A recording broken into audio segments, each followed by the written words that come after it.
स्वागत करुच्ची फ्रेंड्स आम चैनल तरफ मु सुब्रत एक न्यू वीडियो सहित फ्रेंड देखंतु आज आम डिस्कशन करबा विशेषण उपरे देखंतु जो आम माने विशेष पद कंप्लीट कर सारिछंती विशेष कहा को वाजे एवं केते प्रकार ए विशेष विषय डिटेल्स हम डिस्क्राइब कर सारिछु तो सहित सर्वनाम रो मध्ये हम आज क्लास कंप्लीट कर सारिछु आज हम विशेषण रो थ्योरी क्लास टू कंप्लीट करबा देन तापरे विशेषण रो हम माने एमसीक्यू प्रैक्टिस करबा तो देखंतु प्रथम आज हम थ्योरी क्लास टू कंप्लीट करबा देखंतु विशेषण कहा को वाजे एट देखंतु किछि आपनकर वाक्य दे आइछि साधु लोक सबुठारे सम्मान पाए चिरा और मइला पोशाक पिंध नाही प्रियदर्शी मासकू 100 टंका वृत्ति पाए।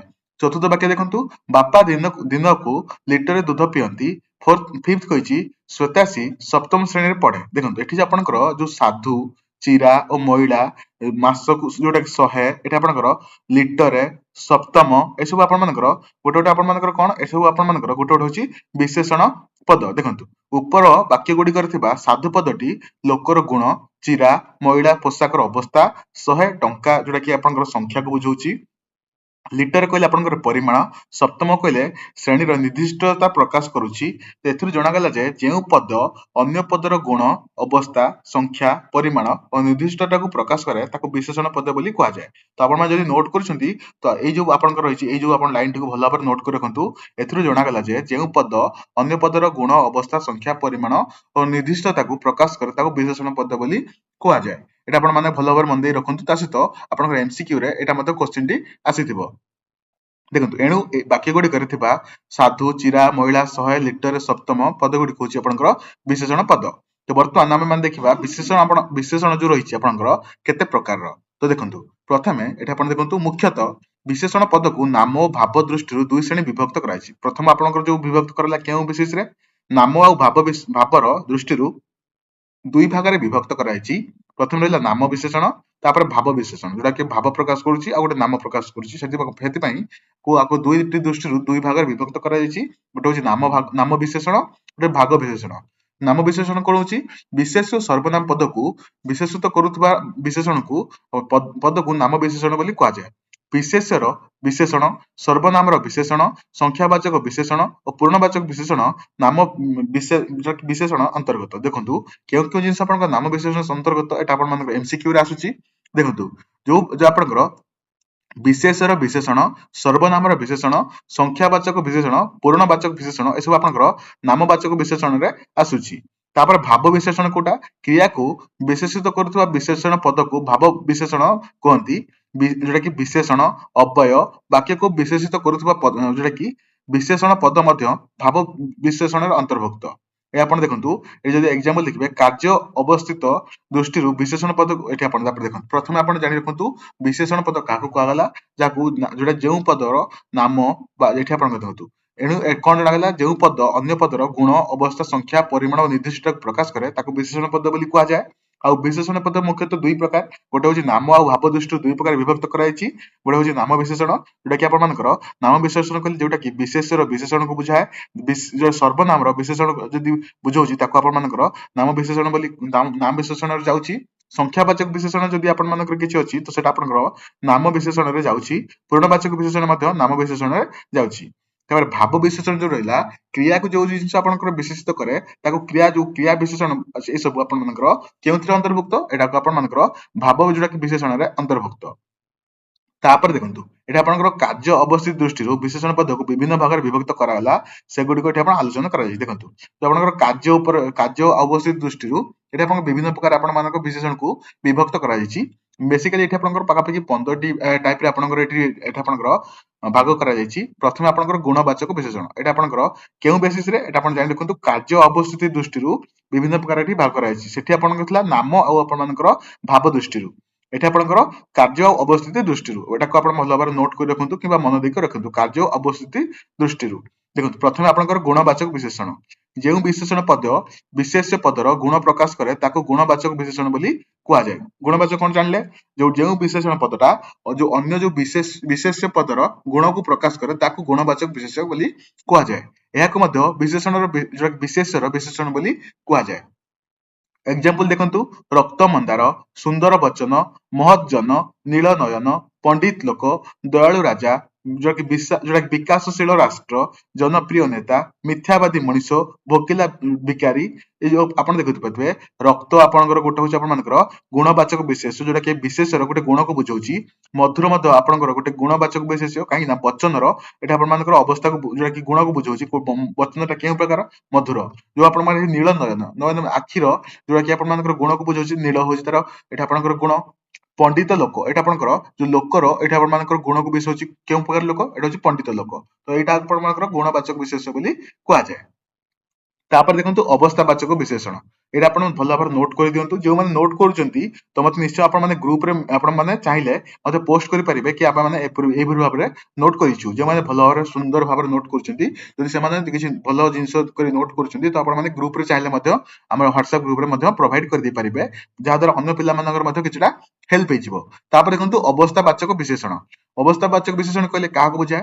ଯେଉଁ ବିଶେଷଣ ପଦ ବିଶେଷ୍ୟ ପଦର ଅବସ୍ଥାକୁ ସୂଚାଏ ତାକୁ ଅବସ୍ଥାବାଚକ ବିଶେଷଣ ବୋଲି କୁହାଯାଏ। ଦେଖନ୍ତୁ ଆଉ ଥରେ ଭଲ ଭାବରେ ଜାଣି ରଖନ୍ତୁ। ଯେଉଁ ବିଶେଷଣ ପଦ ବିଶେଷ୍ୟ ପଦର ଅବସ୍ଥାକୁ ସୂଚାଏ। ଦେଖନ୍ତୁ ଗୋଟେ ଜିନିଷ ଥାଏ, ଦେଖନ୍ତୁ ଏଟା ଏକ୍ସାମ୍ପଲ ଦେଖନ୍ତୁ, ଆପଣ ଭଲ ଭାବରେ ବୁଝିଯିବେ। ଦେଖନ୍ତୁ ଦୁର୍ବଳ ଶରୀର, ଅସୁସ୍ଥ ମନ, ଭଙ୍ଗା ଦେଉଳ, କି କୋହଳା ପାଗ, ମେଘୁଆ ଆକାଶ, କି ବେଗବତୀ ନଦୀ, କାଦୁଅ ରାସ୍ତା, ଏସବୁ ଆପଣ ମାନେ ଦେଖିପାରୁଥିବେ। ଏଇ ଯୋଉ ଆପଣଙ୍କର କାଦୁଅ ହେଇଗଲା, ଅସୁସ୍ଥ ହେଇଗଲା, ଦୁର୍ବଳ ହେଇଗଲା, ଏସବୁ ଆପଣଙ୍କର ଗୋଟେ ଗୋଟେ ବିଶେଷର ଆପଣଙ୍କର ଅବସ୍ଥାକୁ ବୁଝଉଛି। ଯଦି ଆପଣ ମାନେ ମୁଁ କହିବି ଆପଣ ମାନଙ୍କର ଗୋଟେ ଏଇ ଯୋଉ ପିଲାଟି ଦୁର୍ବଳ ପିଲା, ମାନେ ଏଇ ପିଲାଟିର ଅବସ୍ଥାକୁ ବୁଝଉଛି। ତ ସେଥିପାଇଁ ଆପଣ ମାନଙ୍କର ଯୋଉ ଆପଣଙ୍କର ଏଇଟାକୁ ଆପଣଙ୍କର ଅବସ୍ଥାବାଚକ ବିଶେଷଣ ବୋଲି କୁହାଯାଏ। ତ ଏଠି ଆପଣ ଦେଖିପାରୁଥିବେ ଯୋଉଟା କି ଆପଣଙ୍କର ଶୁଖିଲା ଜମି, ଦେଖିପାରୁଥିବେ ଆପଣ ମାନେ ଶୁଣିଥିବେ କି ବର୍ଷା ନ ହବାରୁ ଜମିଟି ଶୁଖିଲା ରହିଛି। ତ ଯୋଉ ଜମିର ବିଷୟରେ କହୁଛି, ଜମିର ଅବସ୍ଥା କଣ ଅଛି? ଶୁଖିଲା ଅଛି। ଦରିଦ୍ର ଯୋଉଟା କି ସୁନାମ। ଯୋଉ ପାଚିଲା ଆମ୍ବ, ଆମ୍ବଟା କିପରି ଭାବରେ ଅଛି? ଆମ୍ବଟା ପାଚିଲା ଅଛି, ତାର ଅବସ୍ଥାକୁ ବୁଝୁଛି। ଆମ୍ବଟା କଞ୍ଚା ଆମ୍ବ ହେଇପାରେ, କିମ୍ବା ପାଚିଲା ଆମ୍ବ ହେଇପାରେ, କିମ୍ବା ମିଠା ଆମ୍ବ ହେଇପାରେ, କିମ୍ବା ଖଟା ଆମ୍ବ ହେଇପାରେ। ଏସବୁ ଆପଣଙ୍କର ଆମ୍ବର ଅବସ୍ଥାକୁ ବୁଝୁଛି। ଆମ୍ବଟା କେଉଁ ଷ୍ଟେଜରେ ଅଛି? ପାଚିଲାରେ ଅଛି, ଆପଣ ମାନଙ୍କର ବା ଆପଣଙ୍କର କଞ୍ଚା ଅଛି। ଏସବୁ ଆପଣଙ୍କର ଅବସ୍ଥାକୁ ବୁଝୁଛି। ସେଥିପାଇଁ ଏଟାକୁ ଅବସ୍ଥାବାଚକ ବିଶେଷଣ ବୋଲି କୁହାଯାଏ। ତାପରେ ଦେଖନ୍ତୁ କେତେକ ବିଶେଷଣ ପଦ ଗୁଣ ଅବସ୍ଥା କି ଗୁଣବାଚକ ବା କି ଅବସ୍ଥାବାଚକ ବିଶେଷଣ ତାହା ନିର୍ଣ୍ଣୟ କରିବାରେ ସନ୍ଦେହ ସୃଷ୍ଟି ହୁଏ। ଯଥା ଅନ୍ଧାର, ହଠାତ୍, ହତାଶ, କଠିନ, ମୁକ୍ତ, ଅସମ୍ପୂର୍ଣ୍ଣ, ସ୍ୱାଧୀନ, ନୂଆ, ଉତ୍ସାହୀ ଇତ୍ୟାଦି। ଏଣୁ ଉଭୟ ପ୍ରକାରକୁ କେହି ଗୁଣବାଚକ ବିଶେଷଣ ରୂପେ ଗ୍ରହଣ କରିଥାନ୍ତି। ତ ଏଟାକୁ ମଧ୍ୟ କେହି ଲୋକ ଗୁଣବାଚକ ବିଶେଷଣ ମଧ୍ୟ ଏଟା ଆପଣମାନଙ୍କର ଯୋଉଟା କି ଆପଣ ସ୍ୱୀକାର କରିଥାନ୍ତି। ତାପରେ ଦେଖନ୍ତୁ ସଂଖ୍ୟାବାଚକ। 3 ନମ୍ବରରେ ଆପଣଙ୍କର ରହିଛି ସଂଖ୍ୟାବାଚକ ବିଶେଷଣ। ଦେଖନ୍ତୁ ଯେଉଁ ଆପଣ ପ୍ରଥମେ ଆପଣଙ୍କର ଏକ୍ସାମ୍ପଲ ଦେଖନ୍ତୁ। 12 ମାସରେ 13 ପର୍ବ। ଓଡିଶା ବିଧାନସଭାରେ 147 ବିଧାୟକ ଅଟନ୍ତି। ସହସ୍ର ଦେବାଳୟ, ଅଗଣିତ ତାରକା, ଅସଂଖ୍ୟ ଭାବନା। ଏଠି ଆପଣ ମାନେ ଜାଣିପାରୁଥିବେ ବା ବୁଝିପାରୁଥିବେ ଏଠି ଆପଣ ମାନେ କଣ ଏଟା କହିବାକୁ ଚାହୁଁଛି। 12 ମାସରେ 13 ପର୍ବ, ଏଠି ଆପଣ ଦେଖିପାରୁଥିବେ 12 ଆଉ 13 ଏଟା ଆପଣଙ୍କର ଗୋଟେ ସଂଖ୍ୟାକୁ ଆପଣଙ୍କର ବୁଝଉଛି। ଯୋଉ ଆପଣଙ୍କର ମାସର ଗୋଟେ ଆପଣଙ୍କର ଏଟା ଆପଣ ମାସର ସଂଖ୍ୟାକୁ ବୁଝଉଛି। ସଂଖ୍ୟାବାଚକ ବିଶେଷଣ କରୁଛି। ମାସର କେତୋଟି ସଂଖ୍ୟା ରହିଛି? 12। ଯାତ୍ରାର ଆପଣମାନଙ୍କ ସଂଖ୍ୟାକୁ ବୁଝଉଛି 13। ସେଭଳି ଓଡିଶା ବିଧାନସଭାରେ 147ଟି ବିଧାୟକ ଅଟନ୍ତି। ବିଧାୟକ ସଂଖ୍ୟାକୁ ବୁଝଉଛି, ମାନେ କେତୋଟି ବିଧାୟକ ଅଛନ୍ତି? 147ଟି ଆପଣଙ୍କର ବିଧାୟକ ଅଛନ୍ତି। ଏଟା ଆପଣଙ୍କର ଓଡିଶାର ଯୋଉ ବିଧାନସଭାର 147ଟି ବିଧାୟକ ଅଛନ୍ତି। ତ ଏଟା ଆପଣଙ୍କର ବିଧାୟକଙ୍କର ସଂଖ୍ୟା ବୁଝଉଛି 147ଟି। ତ ସେଥିପାଇଁ ଆପଣଙ୍କୁ ବୁଝିପାରିଲେ ଏ ଆପଣଙ୍କ ସଂଖ୍ୟାବାଚକ ବିଶେଷଣ କହିଲେ ଯୋଉ ବିଶେଷ୍ୟର ସଂଖ୍ୟାକୁ ବୁଝଉଥାଏ। ଯେଉଁ ବିଶେଷଣ ପଦ ବିଶେଷ ପଦର ସଂଖ୍ୟା ସୂଚାଏ ତାକୁ ସଂଖ୍ୟାବାଚକ ବିଶେଷଣ ବୋଲି କୁହାଯାଏ। ବୁଝିପାରୁଥିବେ ଆପଣ ଏକ୍ସାମ୍ପଲ ଦେଖିକରି ସଂଖ୍ୟାବାଚକ ବିଶେଷଣ କାହାକୁ କୁହାଯାଏ। ତାପରେ ଦେଖନ୍ତୁ 12, 13, 147, ସହସ୍ର, ଅଗଣିତ, ଅସଂଖ୍ୟ ଏ ଯୋଉ ପଦ ଗୁଡିକ ଯଥାକ୍ରମେ ମାସ, ଯାତ୍ରା, ବିଧାୟକ, ଦେବାଳୟ, ତାରକା, ଭାବନାର ବିଶେଷ ପଦର ସଂଖ୍ୟାକୁ ବୁଝାଉଥିବାରୁ ସେମାନଙ୍କୁ ସଂଖ୍ୟାବାଚକ ବିଶେଷଣ ପଦ ବୋଲି କୁହାଯାଏ। ଆଉ ଥରେ ମୁଁ କହି ରଖୁଛି, ସଂଖ୍ୟାବାଚକ ବିଶେଷଣ ବୋଲି କହିଲେ କାହାକୁ ବୁଝାଏ? ଯେଉଁ ବିଶେଷଣ ପଦ ଯୋଉ ବିଶେଷ ପଦର ସଂଖ୍ୟାକୁ ବୁଝଉଛି ତାକୁ ଆପଣମାନଙ୍କର ସଂଖ୍ୟାବାଚକ ବିଶେଷଣ ବୋଲି କହିଥାଏ। ଯଦି ମୁଁ ଏବେ କହିବି ମୋର ଏଠି ଆପଣଙ୍କର 500 ଲୋକ ଅଛନ୍ତି। ଲୋକର ଆପଣଙ୍କର ସଂଖ୍ୟା ବୁଝଉଛି 500 ହଉଛି ଲୋକ। ତାପରେ ଦେଖନ୍ତୁ ଏଠି ଆପଣମାନଙ୍କର ଯାହାକି ଆପଣମାନଙ୍କର ଆମର ଓଡିଶାରେ ଆମର କେତୋଟି ଆପଣଙ୍କର ଏଠି ଆପଣ ସପୋଜ ଜଣେ କହିବ ଆମ ଭାରତରେ 28ଟି ଆପଣଙ୍କର ଯାହାକି 28ଟି ଆପଣଙ୍କର ମନ୍ଦିର ଅଛି। ସପୋଜ ଆମର କହିବେ କି ଆମ ଗାଁରେ 50 ଜଣ ଲୋକ ଅଛନ୍ତି। ଏଠି ଆପଣଙ୍କ ଲୋକମାନଙ୍କର ସଂଖ୍ୟାକୁ ବୁଝଉଛି। ସେଥିପାଇଁ ସଂଖ୍ୟାବାଚକ ବିଶେଷଣ କହିଲେ ଯେଉଁ ବିଶେଷ ପଦର ସଂଖ୍ୟାକୁ ବୁଝଉଛି ତାକୁ ଆପଣଙ୍କର ସଂଖ୍ୟାବାଚକ ବିଶେଷଣ ବୋଲି କୁହାଯାଏ। ତାପରେ ଦେଖନ୍ତୁ ପରିମାଣବାଚକ ବିଶେଷଣ ଏଠି ଆପଣ ସବୁ ଏକ୍ସାମ୍ପଲ ରେ ଯୋଉ ଆପଣ ଏକ୍ସାମ ରେ ଗୋଟେ क्वेश्चन दबो ताको पचारि एटा आपनकर केउ विशेषण अंतर्भुक्त एही टाइप रे क्वेश्चन आसुची तो आपण माने कोन करंतु भलो भाबरे मन देई कर थरे सुनंतु नेक्स्ट थरो जब आपण माने वीडियो को आपण माने आउ थरे नेक्स्ट टाइम देखिबे सेते बेले आपण माने नोट्स कर देबे बहुत पिला माने भलो भलो सुंदर नोट्स करितले जो आपण मानकर विशेष्य रो आ सर्वनाम रो बहुत पिला माने कहितले कि सर हम पई और रेगुलर क्लास नै आसंतु तो मु आपनकर बहुत 100% ट्राई करूची आपण मन पई रेगुलर क्लास नै आसे पई बहुत पिला मानकर एग्जाम चालिथिबारु आमे टिके क्लास टू एबे आमे स्लो कर चलौचु तो जेतले आपनकर एग्जाम सब सरी जिवो तो आपण माने क्लास टू स्पीड अप कर देबा तो देखंतु परिमाणवाचक विशेषण बोले काहा को कहा जाय जेउ विशेषण पद जोडा विशेष पदर परिमाण को बुझाए ताको परिमाणवाचक विशेषण बोली कहा जाय देखंतु जो पड़ी कम कथा कह बेसी काम कर एटा आपनकर जो आपनकर एटा आपनकर विशेष पदर परिमाण को बुझौची कम हो कथार आपनकर परिमाण बुझौची कम कामर होची आपन परिमाण बुझौची बेसी काम कम कथा एसो आपनकर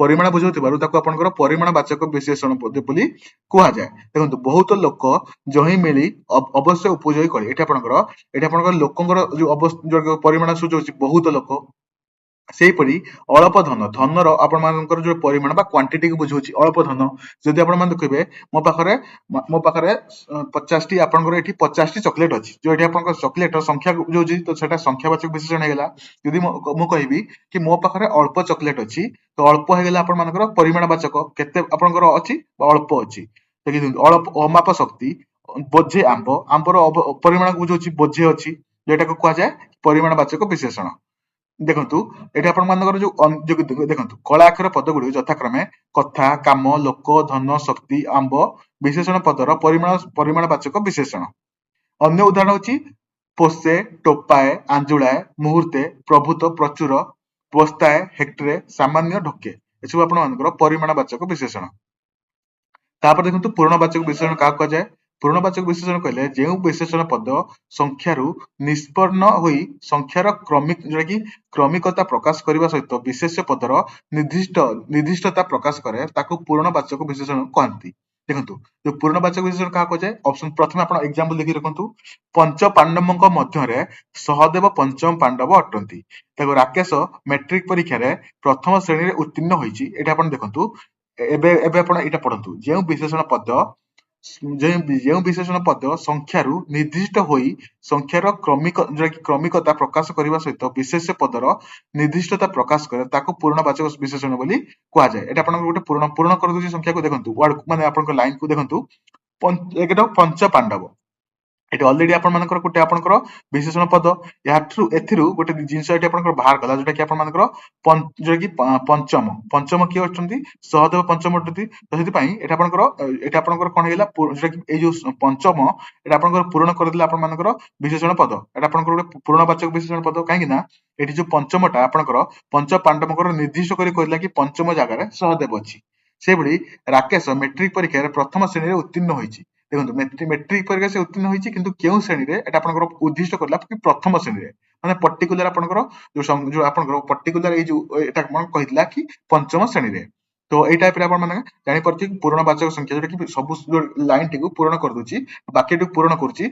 सेटा को आपण मानकर पूर्णवाचक विशेषण बोली कहा जाय आउ तापर आउर किछि आपनकर एग्जांपल देखंतु देखंतु एटा कोन भलर पढंतु पंचम पांडव कहले जन्म बयस हिसाब रे कहले पांच संख्या पढुथिबारु पांडव प्रथम श्रेणी कहले श्रेणी गुडिक गणिला बेले एक संख्या पढुथिबो श्रेणी तृतीय स्कंद कहले गणित रे विभिन्न स्कंद गणित रे जेउ स्कंद ऊपर तीन संख्या आसे चतुर्थ धाडी कहले गणित रे जेउ संख्या धाडी रे चारिटी संख्या पड़े द्वितीय व्यक्ति कहले जहांकर गणन संख्या 2 अटे तापर आउ केतेक गण जो कि पूर्णवाचक विशेषण देखंतु प्रथम द्वितीय चतुर्थ एबला आपण माने एटा देखि देबे कोटि तम एटा आपनकर पूर्णवाचक विशेषण नेक्स्ट देखंतु विशेषणर विशेषण देखो आपण देखो सुनिथिबे कि विशेषणर विशेषण बोली किछि थाय बोली आपण जदि सुनि नथिबे तो जानि रखंतु विशेषणर मते विशेषण अछि जेउ विशेषण अन्य एक विशेषणर गुण मात्र अवस्था बा आधिक्य प्रकाश करे ताको विशेषणर विशेषण बोली कहा जाय यथा परम धार्मिक युधिष्ठिर अति मोहकर काल बड़ कुहालिया लोक अधिक गरम पवन भारी मजा कहानी अत्यंत कटु कथा देखंतु एटा आपण जो देखिबे निहाती दुष्ट पिला निपट मफसलिया लोक देखंतु ऑलरेडी एटा आपनकर धार्मिक युधिष्ठिर कहले एटा आपनकर युधिष्ठिरकर गोटे आपण मानकर जोटा कि अवस्था बुझे धार्मिक ଏଠି ଯୋଉ ପରମ ଲାଗିଛି, ପରମ ଧାର୍ମିକ ଯୁଧିଷ୍ଠିର ଆଉ ତାକୁ ବୁଝଉଛି, ଧାର୍ମିକର ଆଉ ଟିକେ ତାପରେ ଗୁରୁତ୍ୱ ଦଉଛି, ବିଶେଷଣକୁ ଆଉ ଥରେ ବିଶେଷଣ କରୁଛି। ତ ସେଥିପାଇଁ ଏଟାକୁ ପରମକୁ ଆପଣ ମାନଙ୍କର ବିଶେଷଣର ବିଶେଷଣ ବୋଲି କୁହାଯାଏ। ଦେଖନ୍ତୁ, ନିହାତି ଦୁଷ୍ଟ ପିଲା, ଏଠି ଆପଣଙ୍କର ପିଲାର ଅବସ୍ଥାକୁ ବୁଝେଇ ଦଉଛି କି ପିଲାଟି କେଉଁ ଭଳିଆ, ଏଟା ଗୋଟେ ଦୁଷ୍ଟ। ତାପରେ ନିହାତି ଦୁଷ୍ଟ ଲଗେଇଲେ ଦୁଷ୍ଟକୁ ଆଉ ଟିକେ ସେ କ୍ଲାରିଫାଇ କରିଦଉଛି କି ଦୁଷ୍ଟଟା କେଉଁ ଭଳିଆ, ନିହାତି ଦୁଷ୍ଟ ପିଲା ମାନେ ବହୁତ ଦୁଷ୍ଟ। ତ ଏଟା ପାଇଁ ନିହାତି ଆପଣ ମାନଙ୍କର ବିଶେଷଣକୁ ବିଶେଷିତ କରୁଛି, ତ ସେ ପାଇଁ ବିଶେଷଣର ବିଶେଷଣ ବୋଲି କୁହାଯାଏ। ସେମ ଜିନିଷ ଏଠି ଲେଖା ହେଇଥିବ, ଦେଖନ୍ତୁ ପରମ, ଅତି, ବଡ, ଅଧିକ, ଭାରି, ଅତ୍ୟନ୍ତ, ନିହାତି, କପଟ ବିଶେଷଣ ପଦ ଗୁଡିକ ଯଥାକ୍ରମେ ଧାର୍ମିକ, ମନୋହର, କୁହାଳିଆ, ଗରମ, ମଜା, କଟୁ, ଦୁଷ୍ଟ ଓ ମଫସଲିଆ ବିଶେଷଣ ପଦର ପୂର୍ବରୁ ବସି ବିଶେଷତ୍ୱ ପ୍ରକାଶ କରୁଥିବାରୁ ବିଶେଷଣର ବିଶେଷଣ ପଦ ବୋଲି କୁହାଯାଏ।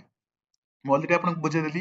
ଯଦି କିଛି ଡାଉଟ୍ ରହୁଛି ଆପଣ ମାନେ ମତେ କମେଣ୍ଟରେ ଜଣାଇ ପାରିବେ କି ଆପଣଙ୍କର କେଉଁ ଜିନିଷରେ ଡାଉଟ୍ ରହୁଛି, ଆମେ ଆଉ ଥରେ ଭଲ ଭାବରେ ତାକୁ ଏଲାବୋରେଟ୍ କରିଦେବୁ। ଏବଂ ତା ସହିତ ଯୋଉ ଆପଣମାନଙ୍କ ରିଜନିଂରେ କିଛି ଯଦି କ୍ୱେଶ୍ଚିନରେ ଡାଉଟ୍ ରହିଯାଉଥିଲା, ତ ମତେ ଆପଣମାନେ ହ୍ୱାଟ୍ସଆପରେ ମେସେଜ ତ କରୁଛନ୍ତି, ଯଦି ଆପଣମାନେ ଚାହିଁବେ କମେଣ୍ଟରେ ମତେ ଜଣାଇ ପାରିବେ, ମୁଁ ଏଠି ଆପଣମାନଙ୍କର ତା ସହିତ ଜଣା ପଡିଯିବ କି ଆପଣମାନଙ୍କର କେତେ ପିଲା ଏଠି ଆକ୍ଟିଭ ଅଛନ୍ତି, ଆମର ଭିଡିଓ ଦେଖୁଛନ୍ତି।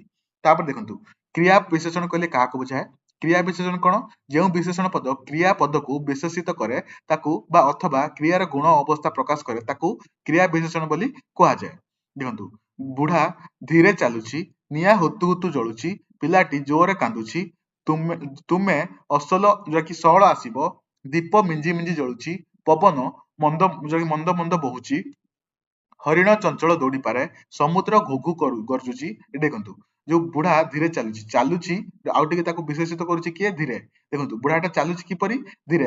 ଚାଲିବାର ଏଠି ଆପଣଙ୍କର ଅବସ୍ଥା ବୁଝଉଛି ଧୀରେ ଧୀରେ, ତ ସେଥିପାଇଁ ଆପଣଙ୍କର ଯୋଉ ଧୀରେ ହେଇଗଲା, ଯୋଉ ଜଳୁଛି, କେମିତି ଜଳୁଛି? ହୁତୁ ହୁତୁ। ଯୋଉ ଆପଣମାନଙ୍କର ଜଳୁଛି ଆପଣଙ୍କର କ୍ରିୟାପଦର ଆଉ ଟିକେ ତାକୁ ବିଶେଷିତ କରୁଛି, ତ ସେଥିପାଇଁ କ୍ରିୟାପଦର ବିଶେଷଣ ବୋଲି କୁହାଯାଏ, କ୍ରିୟା ବିଶେଷଣ ବୋଲି କୁହାଯାଏ। ତ ଏଇ ସବୁ ଏକ୍ସାମ୍ପଲ ଦେଖିପାରୁଥିବେ, ଧୀରେ, ହୁତୁ ହୁତୁ, ଜୋରେ, ସହଳ, ମିଞ୍ଜି ମିଞ୍ଜି, ମନ୍ଦ ମନ୍ଦ, ଏସବୁ ଆପଣମାନଙ୍କର ଗୋଟେ କ୍ରିୟା ବିଶେଷଣ। ଏଟାକୁ ସେଇଭଳି ଆପଣ ସବୁ ଲେଖାଯାଇଛି, ଆପଣମାନେ ଚାହିଁଲେ ଏଟା ଆପଣ ଭଲ ଭାବରେ ପଢିପାରନ୍ତୁ। ସ୍ୱତନ୍ତ୍ର ଅଧ୍ୟାୟରେ ବିଭିନ୍ନ ଭାବରେ ବ୍ୟବହୃତ କ୍ରିୟା ବିଶେଷଣ ସମ୍ପର୍କରେ ଆଲୋଚନା କରାଯିବ। ଏଟା ଆପଣଙ୍କର ଆଗକୁ ମଧ୍ୟ ଆହୁରି ଡିସ୍କସନ କରାଯିବ। ତାପରେ ଦେଖନ୍ତୁ, କ୍ରିୟା ବିଶେଷଣର ବିଶେଷଣ, ଯୋଉ ଆପଣଙ୍କର କ୍ରିୟା ବିଶେଷଣ ରହିଲା କଣ? ଯେ କ୍ରିୟା ବିଶେଷଣ କହିଲେ ଯୋଉ ବିଶେଷଣ କ୍ରିୟାର ଗୁଣ ଅବସ୍ଥାକୁ ବୁଝଉଛି, ତାକୁ ଆପଣଙ୍କର କ୍ରିୟା ବିଶେଷଣ କୁହାଯାଏ। ପୁଣି କ୍ରିୟା ବିଶେଷଣର ଆହୁରି ଗୋଟେ ବିଶେଷଣ, ଯାହାକି କ୍ରିୟା ବିଶେଷଣ ପଦକୁ ଯିଏକି ଆହୁରି ତାକୁ ବିଶେଷିତ କରେ, ତାକୁ କ୍ରିୟା ବିଶେଷଣର ବିଶେଷଣ ବୋଲି କୁହାଯାଏ। ଦେଖନ୍ତୁ, ଶୈଳେଶ ଅତି ବେଗରେ ଦୌଡୁଛି, ଖୁବ ଜୋରରେ ପବନ ବହୁଛି। ଏଠି ଆପଣଙ୍କର ଦେଖନ୍ତୁ, ପବନ ବୋହିବାର ଅଲରେଡି ଲାଗିଛି କି ଜୋରରେ ପଡୁଛି, ଜୋରକୁ ଆହୁରି ଥରେ ତାକୁ ଡେସ୍କ୍ରାଇବ କରୁଛି ଖୁବ। ଖୁବ ଏଠି ଆପଣଙ୍କର କ୍ରିୟା ବିଶେଷଣକୁ ଆହୁରି ବିଶେଷିତ କରୁଛି। ଅତି ବେଗରେ, ଖୁବ ଜୋରରେ କ୍ରିୟା ବିଶେଷଣ ପଦର ବିଶେଷତ୍ୱ ପ୍ରକାଶ କରେ। ତ ମତେ ଆପଣ ମାନେ କମେଣ୍ଟ ଜଣାନ୍ତୁ, କ୍ରିୟା ବିଶେଷଣ ଗୋଟେ ଏକ୍ସାମ୍ପଲ, ତା ସହିତ ବିଶେଷଣର ବିଶେଷଣ, ଏଟା ଆପଣଙ୍କର ଗୋଟେ ଏକ୍ସାମ୍ପଲ ଦିଅନ୍ତୁ। ଏ ସବୁ ଯାହା ଯାହା ଆପଣ ବିଶେଷଣ ପଢୁଛନ୍ତି, ତ ଆପଣମାନେ ଯଦି ବୁଝୁଛନ୍ତି ତାର ଗୋଟେ ଗୋଟେ ଏକ୍ସାମ୍ପଲ ମତେ ଏଠି କମେଣ୍ଟରେ ଦେଇକି ଯାଆନ୍ତୁ। ନେକ୍ସଟ ଏଠି ଆପଣଙ୍କର କ୍ରିୟାଜ ବିଶେଷଣ। ଦେଖନ୍ତୁ, କ୍ରିୟାରୁ ଜାତ ବା ଗଠିତ ବିଶେଷଣ ପଦ ଅନ୍ୟ ବିଶେଷ ପଦକୁ ବିଶେଷିତ କରୁଥିଲେ ତାକୁ କ୍ରିୟାଜ ବିଶେଷଣ ବୋଲି କୁହାଯାଏ। ଅର୍ଥାତ୍ କ୍ରିୟା ଧାତୁ ନିଷ୍ପନ୍ନ ବିଶେଷଣକୁ କ୍ରିୟାଜ ବିଶେଷଣ ବୋଲି କୁହାଯାଏ। ଦେଖନ୍ତୁ, ଯୋଉଟା ଆପଣମାନଙ୍କର କ୍ରିୟାରୁ ଜାତ ଯୋଉ ବିଶେଷଣ ପଦ, ଯୋଉଟା କି ଆପଣମାନଙ୍କର ବିଶେଷ ପଦକୁ ଆହୁରି ତାକୁ ବିଶେଷିତ କଲେ ତାକୁ କ୍ରିୟାଜ ବିଶେଷଣ ବୋଲି କୁହାଯାଏ। ଦେଖନ୍ତୁ, ଚଳନ୍ତା, ଯୋଉଟା କି ଚଳ ପ୍ଲସ ଅନ୍ତା, କି ଚଳନ୍ତା ଗୋଟେ ଆପଣମାନଙ୍କର ଚାଲିବାର ଯୋଉ ଆପଣଙ୍କର ଚାଲିବାର କ୍ରିୟାରୁ ଜାତ ହେଇଛି ବା ସୃଷ୍ଟି ହେଇଛି, ଯୋଉଟା ଆପଣମାନଙ୍କର ଗାଡିର ଯୋଉ ଆପଣମାନଙ୍କର ଗାଡିର ଗୋଟେ ଆପଣଙ୍କର ନାଉନ ବା ଆପଣମାନଙ୍କର ଗୋଟେ ଆପଣଙ୍କର ବିଶେଷ୍ୟ, ତାକୁ ଆପଣମାନଙ୍କର ବିଶେଷିତ କରୁଛି। ସେଥିପାଇଁ ଆପଣମାନଙ୍କର ଯୋଉଟା ଆକୁ ଆପଣଙ୍କର ଚଳନ୍ତାକୁ ଆପଣମାନଙ୍କର ଗୋଟେ କ୍ରିୟାଜ ବିଶେଷଣ ବୋଲି କୁହାଯାଏ। ବୁଝିଗଲେ ଆପଣ ମାନେ କଣ କହୁଛି, ମାନେ କଣ କହିବା ଚାହୁଁଛି ଏସବୁ କ୍ରିୟାଜ ବିଶେଷଣ, ଯୋଉଟା ଆପଣ କ୍ରିୟାରୁ ଜାତ ଗୋଟେ ଆପଣଙ୍କର ବିଶେଷଣ, ଯୋଉଟା କି ଆପଣମାନଙ୍କର ବିଶେଷ୍ୟ ପଦକୁ ବିଶେଷିତ କରେ, ତାକୁ ଆପଣମାନଙ୍କର କ୍ରିୟାଜ ବିଶେଷଣ ବୋଲି କୁହାଯାଏ। ତାପରେ ତଳକୁ ଦେଖନ୍ତୁ, ସର୍ବନାମିକ ବିଶେଷଣ ବା ସର୍ବନାମ ବିଶେଷଣ। ଏହି ଆପଣଙ୍କର PDF ଟି ମୁଁ ଆପଣଙ୍କୁ ଆମର ଟେଲିଗ୍ରାମ ଚ୍ୟାନେଲରେ ପ୍ରୋଭାଇଡ କରିଦେବି। ତା ସହିତ ଆମ ହ୍ୱାଟ୍ସଆପ ଗ୍ରୁପରେ ମଧ୍ୟ ମୁଁ ଏଠି ଆପଣଙ୍କର ପ୍ରୋଭାଇଡ କରିଦେବି। ଆପଣ ଚାହିଁଲେ ସେଠୁ କଲେକ୍ଟ କରି ଏଠି ଆପଣ ନୋଟ୍ସ ଭଲ ଭାବରେ ବନେଇ ପାରିବେ। ତ ଦେଖନ୍ତୁ, ସର୍ବନାମିକ ବିଶେଷଣ ବା ସର୍ବନାମ ବିଶେଷଣ କାହାକୁ କୁହାଯାଏ? ଦେଖନ୍ତୁ, ସର୍ବନାମ ପଦ ବିଶେଷ ପଦକୁ ନିର୍ଦ୍ଦେଶ କଲେ ତାକୁ ସର୍ବନାମିକ ବିଶେଷଣ କହନ୍ତି। ଅର୍ଥାତ୍ ସର୍ବନାମ ପଦ ବିଶେଷଣର କାର୍ଯ୍ୟ କଲେ ତାକୁ ସର୍ବନାମିକ ବିଶେଷଣ ବୋଲି କୁହାଯାଏ। ଯଥା, କି ଥିଲା ଏ ରାଜ୍ୟ, ଏଇ କଥାକୁ, ନା ପେଲିଦେଲି କଲିକତାକୁ, ଏହି ଦେଶ ଆମ ଭାରତ, ସେଇ କଥାରେ ମୁଣ୍ଡା ପୁରାଅ ନାହିଁ, କେଉଁ କଲମଟି ତୁମର? ଏଇଟା ଆପଣ ଦେଖିପାରୁଥିବେ ଏପରି ଘଟଣା ମୋ କାନ ଉଠିବା ଠାରୁ ଶୁଣି ନାହିଁ ଶୁଣି ନଥିଲା। ଏମିତି ବିଚାର କରନ୍ତି ଏଣେ ସେପରି ଲୋକ ଯେମିତି କାମ ସେମିତି ଫଳ। ଏସବୁ ଦେଖନ୍ତୁ ଏଇ ଯୋଉ ଆପଣମାନଙ୍କର ରହିଲା ଏଇ ହଉଛି ଆପଣମାନଙ୍କର ଗୋଟେ ସର୍ବନାମିକ ବିଶେଷଣ ଯୋଉ ଆପଣମାନଙ୍କର ଯୋଉଟା କି ଏଇଟା ଆପଣଙ୍କର ବିଶେଷ ପଦକୁ ଏଇଟା ଆପଣମାନଙ୍କର ବିଶେଷିତ କରୁଛି। ଦେଖନ୍ତୁ ଯେମିତି କାମ ସେମିତି ଫଳ ଏସବୁ ଆପଣଙ୍କର ସର୍ବନାମିକ ବିଶେଷଣ ପଦ ବୋଲି କୁହାଯାଏ। ନେକ୍ସଟ ଏଟା ଆପଣଙ୍କର ସର୍ବନାମର ବିଶେଷଣ ଦେଖନ୍ତୁ। ସର୍ବନାମର ବିଶେଷଣ କଣ କହିଛି? ଯେଉଁ ବିଶେଷଣ ପଦ ସର୍ବନାମ ପଦର ପରେ ବ୍ୟବହୃତ ହୋଇ ସର୍ବନାମ ପଦକୁ ବିଶେଷିତ କରେ ତାକୁ ସର୍ବନାମର ବିଶେଷଣ ପଦ କୁହାଯାଏ। ଦେଖନ୍ତୁ ସର୍ବନାମ ଆମେ ଜାଣିଛନ୍ତି ଆମ୍ଭେ, ତୁମେ, ସେ, ସେମାନେ, ତାପରେ ମୁଁ, ଆମ୍ଭେ ଏସବୁ ଆପଣଙ୍କର ସର୍ବନାମ। ତ ଦେଖନ୍ତୁ ଯେଉଁ ପଦ ଆପଣଙ୍କର ସର୍ବନାମର ପଦକୁ ଆପଣଙ୍କର ବିଶେଷିତ କରେ ତାକୁ ଆପଣଙ୍କର ସର୍ବନାମର ବିଶେଷଣ ବୋଲି କୁହାଯାଏ। ଦେଖନ୍ତୁ ସେ ଧାର୍ମିକ, ତୁମେ ପରୋପକାରୀ, ମୁଁ ନିର୍ଭୀକ। ଆପଣଙ୍କର ମୋ ବିଷୟରେ କୁହାଯାଇଛି ମୁଁ ନିର୍ଭୀକ, ଆପଣ ମାନେ ଦେଶପ୍ରେମୀ, ଆପଣମାନଙ୍କ ବିଷୟରେ କୁହାଯାଇଛି ଦେଶପ୍ରେମୀ। ତ ସେଟା ଆପଣମାନଙ୍କର ସର୍ବନାମକୁ ଯିଏ ଆପଣମାନଙ୍କର ବିଶେଷିତ କରେ ତାକୁ ଆପଣମାନଙ୍କର ସର୍ବନାମର ବିଶେଷଣ ବୋଲି କୁହାଯାଏ।